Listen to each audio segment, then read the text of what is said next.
नाशिक मधलं प्रकरण मोठ्या प्रमाणावर गाजत आहेत. भोंदूबाबा अशोक खरात त्या प्रकरणात रुपाली चाकणकरांचा देखील आता राजीनामा झालेला आहे. त्यांची चौकशी करावी, अटक करू अशी मागणी जे विरोधक करतायत सुषमा अंधारेंनी कसं पाहता?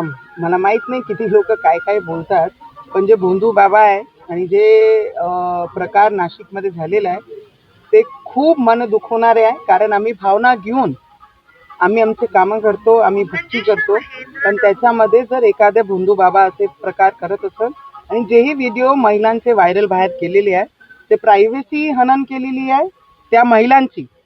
ते भोंदू बाबाला तर मला वाटते चौऱ्यावर आणून त्याला फाशी दिली पाहिजे. त्यापेक्षा कमी सजा ते डिझर्व नाही करत.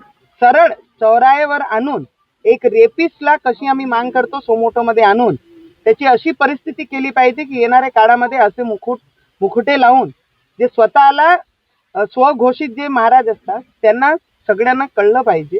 आणि आमची भावना महिलांची या देशामध्ये आणि या राज्यामध्ये ज्यांनी दुखवलेली आहे त्यांना सजा 100% झाली पाहिजे. राज्यसभेच्या निवडणुकीत स्टेटस आहे की नाराजी दर्शवणारी होती, नेमकी नाराजी कोणावर होती? मला असं वाटतं की तुम्ही माझे स्टेटस जे मी पर्सनल माझे स्टेटस टाकते ते तुम्ही बातम्यांमध्ये घेता. कधी कधी नाराजगी जे असतात जरुरी नाही आहे की ते स्टेटसवर टाकूनच नाराजगी असते. काही गोष्टी आपल्या मनाला शांती देणारी असतात आणि त्या प्रकारे स्टेटस असतात माझे. तुम्ही त्यामुळे म्हटलं की ज्यांच्यावर आपण पूर्ण मनापासून विश्वास ठेवतो त्यांच्याचकडून विश्वासघात होतोय. राणांचा राजकारणात विश्वासघात झालाय का? जीवनात फक्त राजकारण हा सब्जेक्ट नाही आहे. जीवनात इतरही सब्जेक्ट खूप असतात आणि त्या लागूनही खूप सारे विषय असतात. नुसतं राजकारण हे काही माझा पिंड नाही आहे. दुसरे क्षेत्र असतात, दुसरे रिलेशन्स असतात, दुसरी काही गोष्टी बरीचशी गोष्टी असतात.